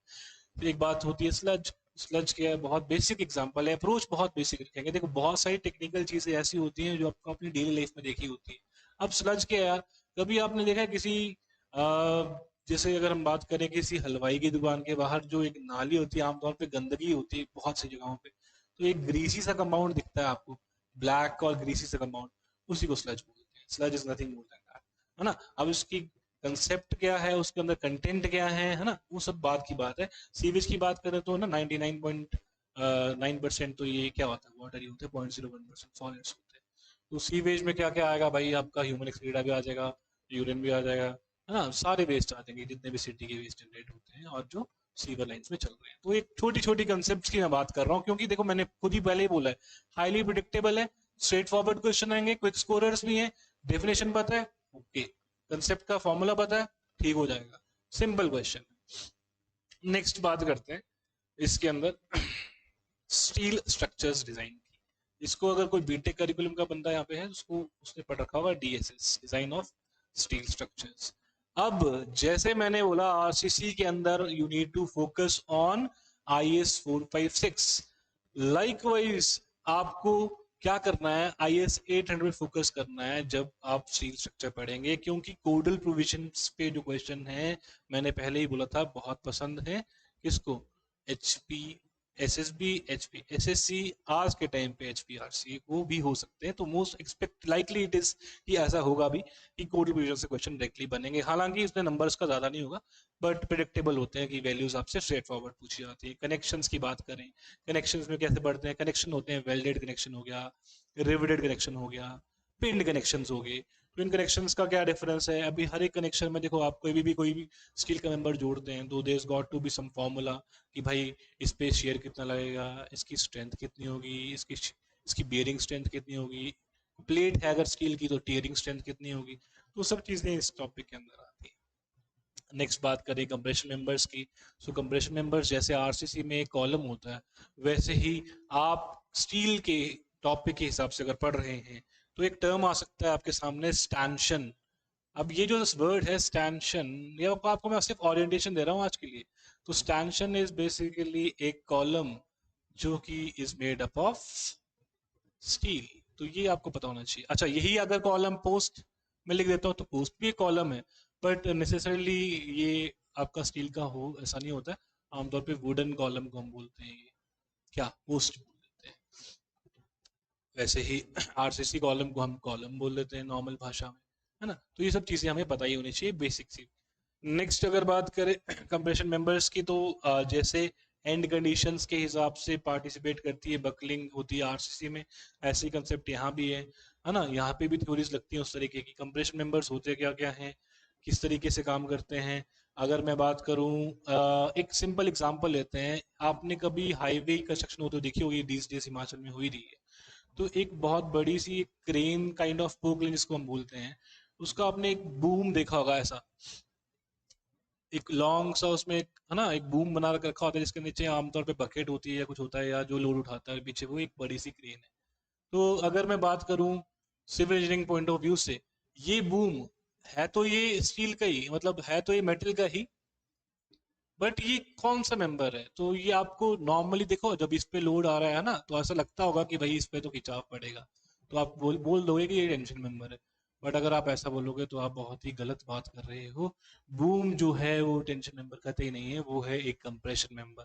तो ऐसी बहुत सारी चीजें हम देखेंगे यहाँ पे कंसेप्ट वाइज ये, जो हमें देखने में लगती है कि भाई है ना बहुत सिंपल है, हम गेस कर पाएंगे, बट होती कुछ अलग है, उस तरीके से चलना पड़ता है। नेक्स्ट बात करें इंपॉर्टेंट जो हमारे पास सब्जेक्ट है टीयर 3 का, which is PERT and CPM.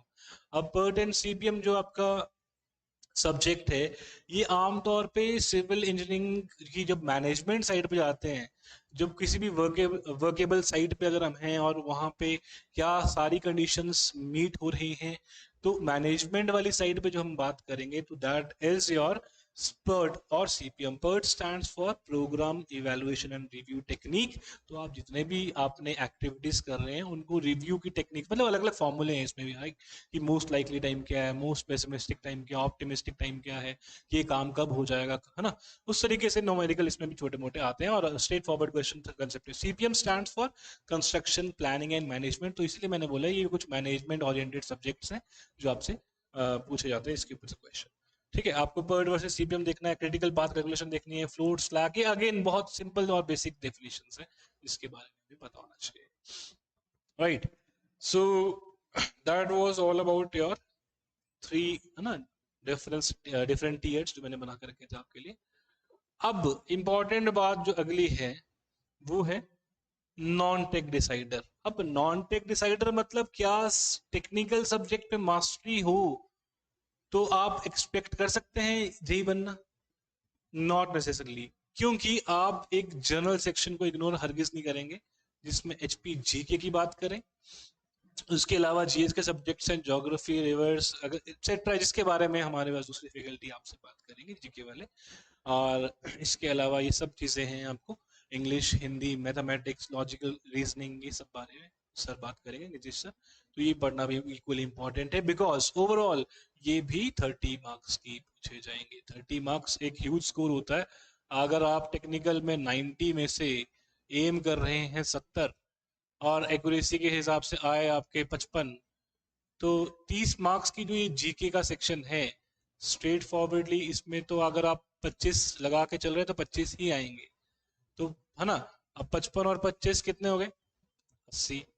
तो हो सकता है आप कट ऑफ के अंदर आ जाए। तो इसलिए इंपॉर्टेंट है कि आप जीके सेक्शन को भी इक्वली इंपॉर्टेंस दें। ओके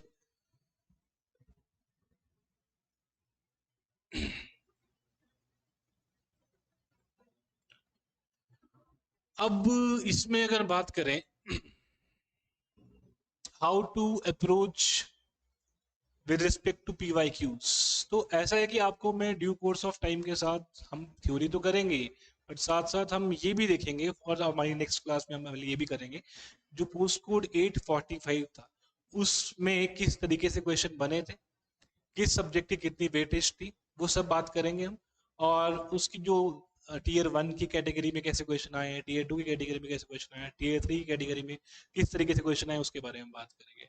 और हमारा डेली एक्शन प्लान क्या होना चाहिए? देखो यहाँ पे तो आपकी क्लास लगेगी, आप क्लास ले रहे हो, बहुत बढ़िया, पर आपके पास जितने भी नोट्स हैं आपको प्रिपेयर करने हैं। हालांकि नोट्स आपको हम क्लासरूम नोट्स भी देंगे, पर आपको ये प्रिपेयर करने हैं, बनाने हैं। देखो आप कोई भी चीज सिर्फ सुन के कर रहे हो तो ऐसा मतलब इसमें यही बात होती है कि अगर सुन के याद आता तो मेरे को 2 दिन ऑक्सफोर्ड भेज दो या 10 दिन ऑक्सफोर्ड भेज दो और आई विल बी अ स्कॉलर।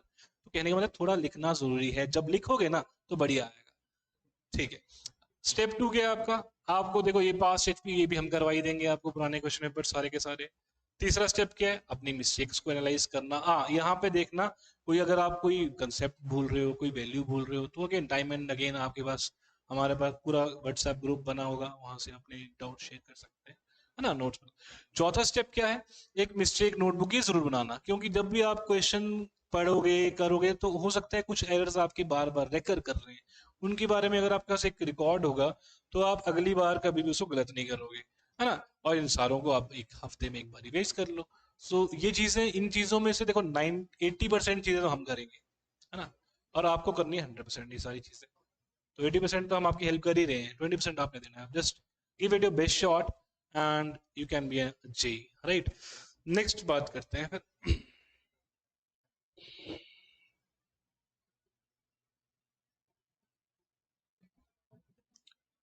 सो यहाँ पे हीलियोस कोचिंग की तरफ से ये बात है कि let's build your future, right? We cannot build your future, but we can, we can very rightly help you. कैसे? देखो, हमारे पास क्या है, आपके हिसाब से देखो, कंसिस्टेंसी होनी चाहिए। कंसिस्टेंसी कैसे हो जाएगी? आप क्लास लगाओगे, ऑनलाइन लगाओ, ऑफलाइन लगाओ, देखो निरंतरता तो है ही सफलता की कुंजी, इंपॉर्टेंट है ये, है ना? आपको थोड़ा थोड़ा तो पढ़ना ही है, काइंड ऑफ जैसे अगर आप डेली कुछ कुछ चीजें इसके अलावा पढ़ो, जैसे अगर हम जो पढ़ा रहे हैं क्लास में सब्जेक्ट वाइज तो पढ़ोगे, उसके अलावा कुछ एक सब्जेक्ट अपने आप से उठाओ, उसको पढ़ोगे तो और वहां से आपको डाउट आएंगे तो आप पूछोगे पूछोगे तो ऑटोमेटिक तैयारी अच्छी होगी। दूसरी बात, आपको ये थोड़े से आईएएस कोड मेमोराइज करने हैं, इसके ट्रिक्स आपको हम देंगे, कैसे आप आईएएस कोड को मेमोराइज कर सकते हैं। इसके आपको मैं शॉर्ट चीजें दूंगा, शीट्स बनाकर दूंगा, जिसमें आपको समझ आएगा कौन सी चीजें ज्यादा पढ़नी है, कौन सी नहीं पढ़नी है ना? और देखो, मैंने बोला था कि एचपीआरसी जो पहले क्या था, एचपीएससी था, वो बेसिकली डायरेक्ट मॉडल क्वेश्चन बहुत पूछता है, तो आपको ये पढ़ने ही है। ठीक है जी, आज ही शुरू करेंगे तो चीजें आसान हो जाएंगी, बहुत सिंपल सी बात है। सो अब मैं आपके लिए लास्ट में अपनी क्लास में HPRCA, जो कि पहले HPSSC था, उससे पहले HPSSB था, उसकी जेई सिविल के पिछले 10 साल के सब्जेक्ट वाइज वेटेज की इंफॉर्मेशन भी लेकर आया हूं। अब ये इंफॉर्मेशन क्या है, चेक करें आप। टीयर 1 आपको मैक्सिमम फोकस देना है, सब्जेक्ट्स आपको ऑलरेडी पता है, building materials, concrete technology, surveying, fluid mechanics. Previous 10 year questions की बात करें तो 240 क्वेश्चन बने हैं पिछले 10 सालों में, सिर्फ बिल्डिंग मटेरियल्स और कंक्रीट टेक्नोलॉजी को मिलाकर देखिए। सो ये 16% आपके पास जो है वो बेसिकली नंबर होल्ड करता है, अकेला यही सब्जेक्ट, पिछले 10 सालों का डेट है हालांकि, तो आप ये समझेंगे। दूसरी बात करें सर्वेइंग की, तो 210 क्वेश्चन बने हैं लास्ट 10 सालों में, 14%, है ना? लाइक वाइज हम बात करें तो सबसे कम प्रोबेबिलिटी जो आती है वो सीपीएम की आती है, बहुत कम क्वेश्चन बनते हैं, लाइक 15 क्वेश्चन बने हैं पिछले 10 सालों में, तो इट इज लाइक 1% ओनली। इसके अलावा मैं बात करूं मेजॉरिटी पोर्शन की, तो जो एक काइंड ऑफ एक अच्छा नंबर है वो आपका फ्लूइड मैकेनिक्स का आ गया, है ना? आपका सॉइल मैकेनिक्स का आ गया, आपका सर्वेइंग आ गया, तो ये सब चीजें हमें इंपॉर्टेंट हैं जो पढ़नी है, तो ये आपको समझ आनी चाहिए।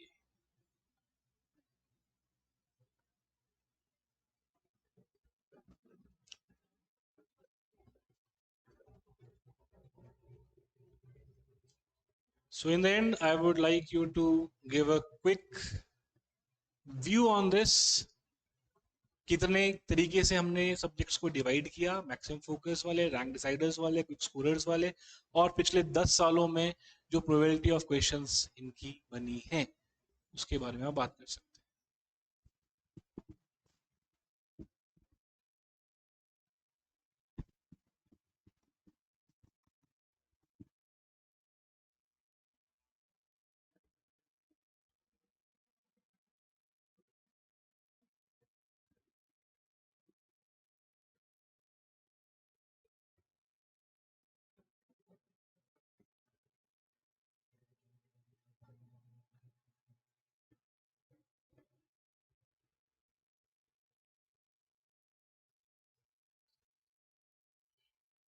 सो विद दैट सेड, ये हमारी आज की पहली ओरिएंटेशन क्लास थी, और आई होप आपको चीज़ें कुछ समझ आई हो यहाँ पे। तो ये ओरिएंटेशन क्लास यहीं पे ख़त्म होती है। अब मैं आपको नेक्स्ट अपनी अगली फैकल्टी के पास लेकर चलूँगा, जो कि आपको जीके के बारे में कुछ चीज़ें बताएंगे। Thank you. Hello everyone, good afternoon. तो जैसे कि सर ने अभी आपको टेक्निकल ओरिएंटेशन दी, ठीक है, तो मैं आपको कुछ जो है वो जीके के रिगार्डिंग बताऊंगा कि किस तरह से हमारा जो है वो टेक्निकल के बाद जो जीके पोर्शन है वो कितना रोल प्ले करता है हमारी तैयारी में। एज वी नो कि टेक्निकल पोर्शन तो सभी का बहुत अच्छा होता है, ठीक है, टेक्निकल पोर्शन मैक्सिमम बच्चों का अच्छा होता है क्योंकि आपका जो बैकग्राउंड है वो टेक्निकल ही है एक तरह से, ठीक है। बट जीके पोर्शन थोड़ा सा अलग होता है। वो इसलिए अलग होता है क्योंकि जब आप तैयारी कर रहे हैं तो आपने ये चीजें कभी नहीं पढ़ी होती है। टेक्निकल तो आपके साथ जुड़ा हुआ है क्योंकि आपका तो मेन कोर है वो, बट जीके पोर्शन जो है वो मैक्सिमम स्टूडेंट्स का वीक होता है, ठीक है। तो वही जीके पोर्शन जो है वो हमें एज देता है तैयारी में। आपका सबसे मेन चीज ये याद रखना कि जो जीके पोर्शन है वो हमेशा आपको एज देगा। एज देने का मतलब है बेसिकली कि जो आप प्रिपेयर कर रहे हैं, आपका बेसिकली जैसे टेक्निकल प्रिपेयर कर रहे हैं तो टेक्निकल मैक्सिमम मैं बता रहा हूँ सबका ठीक होगा। एज जीके देगा किस तरह से देगा कि अगर आप अच्छा उसमें प्रिपेयर करेंगे तो आप इजिली जो है वो आप पेपर क्वालिफाई कर सकते हैं आपका। तो इसमें कोई ज्यादा टफ नहीं है, क्योंकि इस बार देखिए थोड़ा पैटर्न भी हमारा चेंज हुआ है आपका, ठीक है। पहले पैटर्न कुछ और होता था आपका, ठीक है, पहले पैटर्न कुछ और रहता था, इस बार पैटर्न जो है वो कुछ और है आपका। अब जैसे हम बात करें कि जीके में क्या क्या जैसे रह सकता है, जैसे आपका मेनली सबसे मेन चीज that is your HP GK, ठीक है। एचपी जीके जो है वो अक्सर बच्चों का बहुत कमजोर होता है आपका, बहुत जो है वो आपका वीक रहता है। उसका कारण सबसे बड़ा जो है वो आपका यही है कि बच्चे जो हैं वो उसको शुरू से पढ़ते नहीं है, और एट द एंड जो है वो आपको वो सोचते हैं कि बेसिकली ये हो ही जाएगा, है ना। बट ये चीज नहीं होती है आपकी, ठीक है। तो एचपीजी के में देखिए, अब वैसे तो हम बात करें एचपीजी के, बहुत वास्ट है आपका, ठीक है, काफी वास्ट रह रहा है आपका एचपीजी के जो रहता है। बट इसमें कुछ एक टॉपिक्स हैं जो बहुत इंपॉर्टेंट रहते हैं। जैसे सबसे पहले आपको बताऊं, हिमाचल की जियोग्राफी, ठीक है। जो हिमाचल की ज्योग्राफी है वो बहुत इंपॉर्टेंट टॉपिक रहता है हमेशा से। इसमें पूरे ज्योग्राफिकल फीचर्स डिस्कस किए जाते हैं हिमाचल के, जैसे हिमाचल का रिवर सिस्टम, ठीक है आपका, ठीक है। अब रिवर सिस्टम जो है वो भी बहुत वास्ट है आपका। अब कैसे वास्ट है कि बेसिकली आपका कितनी रिवर्स हैं, एज वी नो, अब जिसने पढ़ा होगा उसको थोड़ा बहुत आइडिया होगा कि सर 5 रिवर्स हैं हिमाचल में जो मेनली फ्लो करती हैं। 5 रिवर्स कौन कौन सी हैं, जैसे आइडिया के लिए आपको बताऊं, Ravi, Beas, Sutlej, Chenab, and the last is your Yamuna, ठीक है।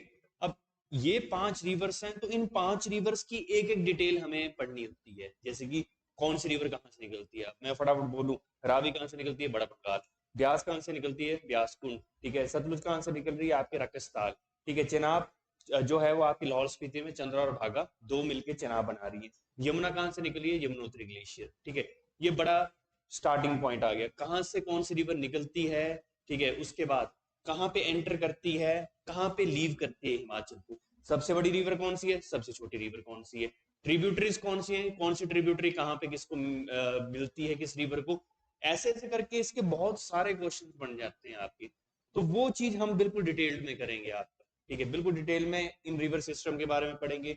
फिर उसके अलावा और बताऊं आपको, तो आपका माउंटेन सिस्टम, ठीक है, जैसे आपके हिमाचल में कितने माउंटेन्स हैं, ठीक है, कहाँ पे हैं आपका, बेसिकली आपके कौन सी पीक्स हैं जो इन माउंटेन्स के ऊपर हैं, आपकी कौन सी रेंजेस हैं, ठीक है, बेसिकली वो सारा इसमें आ जाएगा आपका, ठीक है। पासिस, ठीक है, पासिस कौन कौन से हैं हिमाचल में, वो भी बड़ा इंपॉर्टेंट रहेगा आपका, कौन सा पास किसको जोड़ता है। पासिस का जैसे आपने सुना होगा आपका रोहतांग पास, ठीक है, आपका सचे जोत, ठीक है। और इसके अलावा बड़ी सारी चीजें हैं जो इसमें वो डिवाइडेंस होती है आपकी, ठीक है। उसके अलावा हिमाचल का, हिमाचल के एग्रोक्लाइमेटिक जोन्स, ठीक है, हिमाचल में कौन सा क्या क्या कहाँ कहाँ है, मतलब पूरा ज्योग्राफिकल फीचर डिस्कस होंगे, तो ये पूरा ज्योग्राफी आ जाएगी। इसके अलावा अगर हम बात करें एचपीजी के में, तो एचपीजी के ज्योग्राफी के अलावा आपके हिमाचल में टेम्पल्स, ठीक है, कौन से मंदिर कहाँ पे हैं, किस मंदिर का स्टाइल क्या है, किस मंदिर का किसके साथ लिंक है, किसने वो मंदिर बनवाया, वो सारा इसमें डिस्कस किया जाएगा आपका, ठीक है। अब बेसिकली जैसे मैं आपसे चलो क्वेश्चन पूछ लेता हूँ एक इंटरेक्शन के लिए। जैसे हिमाचल में जो हिडिंबा देवी मंदिर है वो किस स्टाइल में है, एनीवन एनी आइडिया, ठीक है, कि जो हिडिंबा देवी मंदिर है हिमाचल में वो किस स्टाइल में है, आपको अगर किसी को कोई आइडिया हो तो वो बता सकता है कि हिमाचल में हिडिंबा देवी टेम्पल किस स्टाइल में है।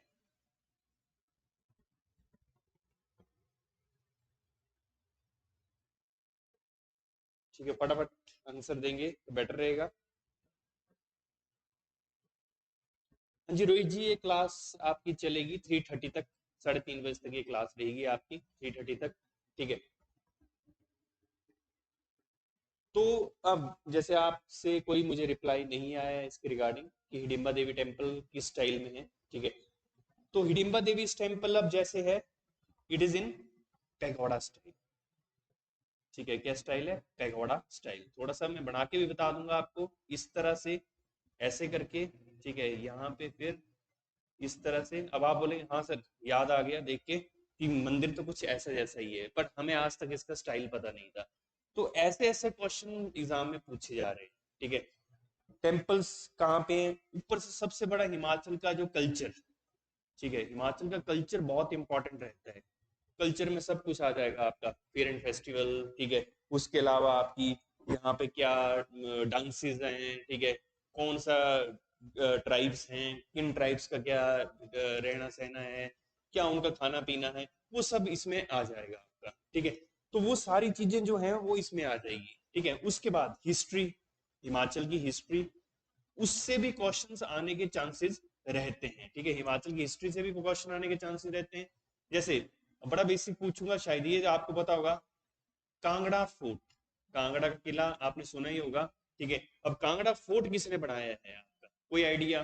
फिर से क्वेश्चन पूछ रहा हूं आपसे कि कांगड़ा फोर्ट के साथ किसका नाम आता है, ठीक है। तो उसके बारे में कोई आइडिया होगा आपको कि who is associated with the Kangra fort?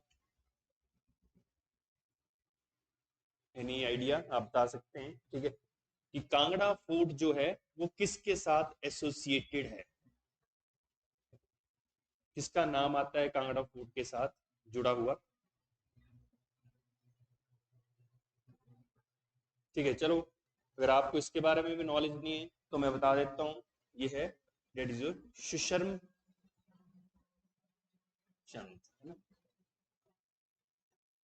ठीक है, तो अब देखिए ये एचपीजी के है, कुछ भी क्वेश्चन पूछा, और आपको मैं स्टार्टिंग से ये बोल रहा हूँ एज यहीं पर मिलेगा, जीके एज देगा आपको, मानो या ना मानो, क्योंकि अक्सर बच्चों की सोच रहती है कि टेक्निकल तो स्ट्रॉन्ग कर लेते हैं और जीके यार एंड के 1 महीने में पढ़ लेंगे जब पेपर आएगा। नहीं, बहुत वास्ट है, 1 महीने में एंड में नहीं हो सकता। आपको इसको उतनी ही इंपॉर्टेंस देनी है जितने आप टेक्निकल को देंगे, because it is a new subject for you. पहली बात तो सबसे बड़ी ये है, तो नए सब्जेक्ट को ज्यादा टाइम देना पड़ेगा आपको, क्योंकि डिवीजन इसी से आपकी बनेगी और कंपटीशन लेवल आपको पता ही है कितना ज्यादा है, ठीक है।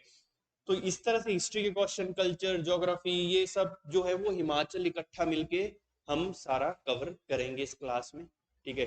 डेली की डेली आपको जो है बेसिकली हर एक क्लास में समझाया जाएगा, नोट्स आपको फॉरवर्ड कर दिए जाएंगे, ठीक है। जो भी नोट्स रहेंगे वो आपको मिल जाएंगे आपको, ठीक है। वो सारा स्टडी मटेरियल एवरीथिंग आपको जो है वो मिल जाएगा, जहां पर भी आप, जहां से भी आप सभी लोग अभी क्लासेस लगा रहे हैं, ठीक है। तो इस तरह से रहेगा। अभी हमारा ये करंटली बैच 10 चल रहा है, ठीक है। इससे पहले के बैचेस शुरू हो चुके हैं, ठीक है। तो इसलिए ये हम नया बैच आज से हमने लॉन्च कर दिया। अब जो भी इसमें ऐड होंगे, जैसे भी होंगे वो होंगे, फिर उसके बाद नेक्स्ट बैच हम इसका शुरू करेंगे आपका, ठीक है। उसके बाद एक और आपको बता दूं बात कि टेक्निकल की जो कोचिंग है वो हिमाचल में हम ही पिछले 8 से 9 सालों से दे रहे हैं। मैं और शुभम सर जो टेक्निकल के हैं, तो हम पिछले 8 साल से इस चीज की कोचिंग दे रहे हैं और हमने 100+ सिलेक्शन इसमें दे चुके हैं आपका, ठीक है।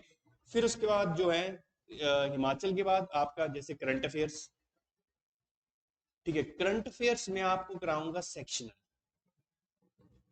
ठीक है। अब सेक्शनल क्या बोल रहा हूं, जैसे कि मान लीजिए एक पूरा टॉपिक हम पहले पढ़ लेंगे इंपॉर्टेंट डेज, ठीक है। पहले हम जैसे मान के चलिए अभी कौन सा मंथ चल रहा है, अप्रैल, ठीक है। अब अप्रैल मंथ चल रहा है तो पहले हम अप्रैल के इंपॉर्टेंट डेज कर लेंगे, सारे जितने भी अप्रैल के इंपॉर्टेंट डेज हैं वो पढ़ लेंगे, ठीक है।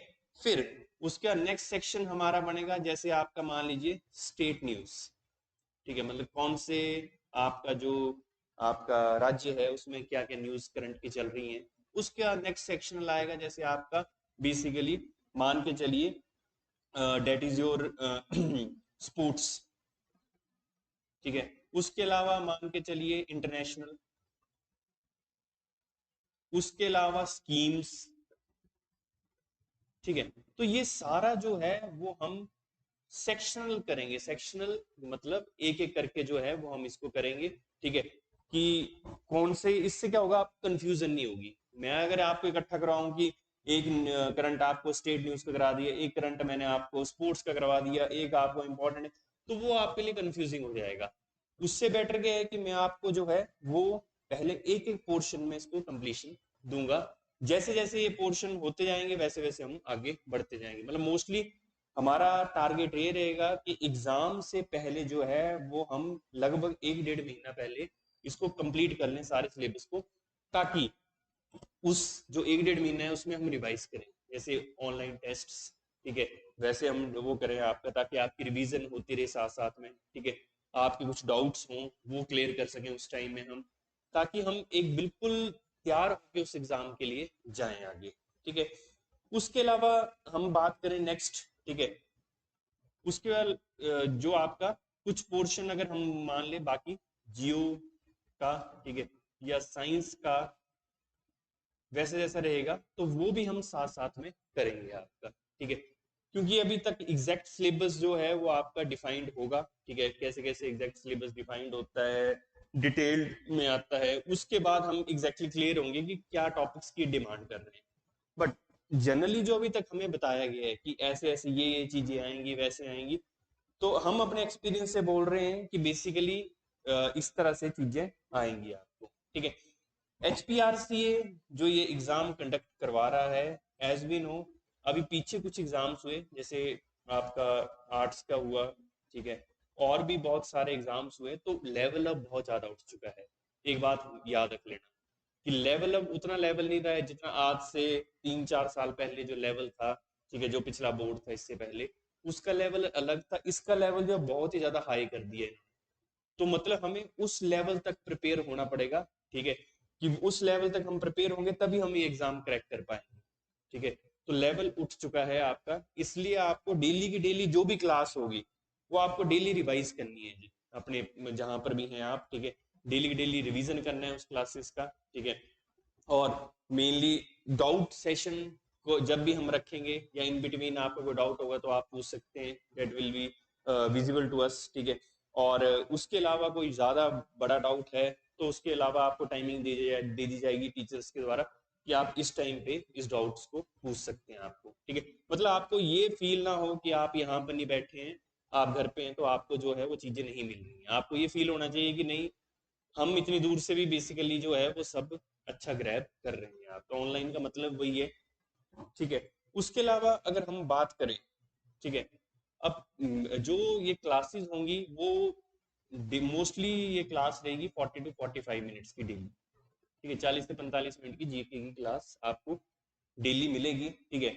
और एक वीकली टेस्ट भी ऑर्गेनाइज करवाया जाएगा, ठीक है, जैसे भी होगा वीकली टेस्ट हम ऑर्गेनाइज करवाएंगे, ठीक है। उसमें आपको जो टॉपिक करवाया होगा, ठीक है, जो भी टॉपिक करवाया होगा उसके बेस पे क्वेश्चंस दिए जाएंगे आपको, ठीक है।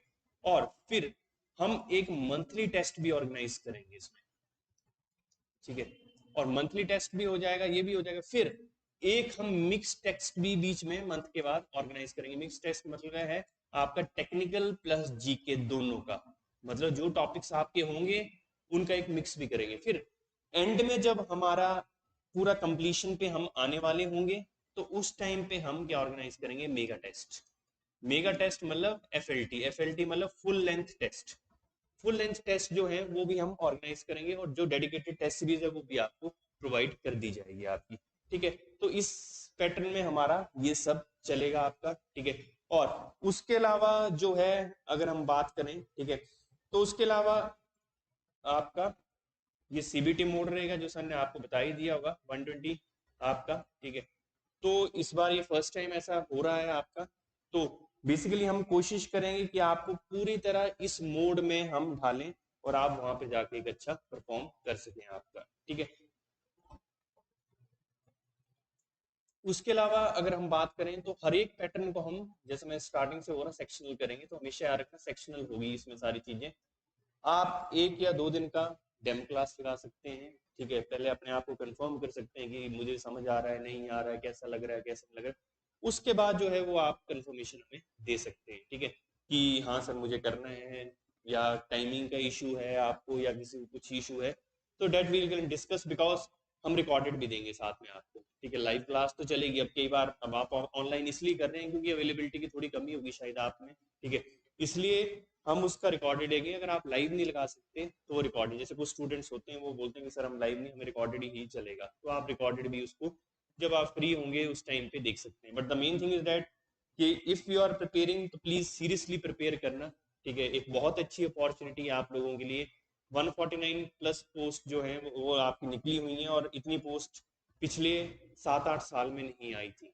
ठीक है, तो बहुत ही गोल्डन अपॉर्चुनिटी है आप लोगों के लिए कि आप कीजिए, इसको क्लियर कीजिए, क्रैक कीजिए। ठीक है, उससे बेसिकली आपका जो है वो सारा ये सिस्टम हम कर देंगे प्रिपेयर आप लोगों के लिए आपका। ठीक है जी, उसके अलावा अगर आपको कोई डाउट होगा तो आप लोगों के पास यहाँ के कॉन्टेक्ट्स तो होंगे ही, आप कर सकते हैं उस पर। ठीक है, और उसके अलावा हम कल से इसी पैटर्न पे शुरू होंगे। ठीक है, कल से क्लासेस जो हैं वो आपकी इसी पैटर्न पे चलेंगी। ठीक है, बाकी हम करते हैं कल आपका। Thank you, have a nice day.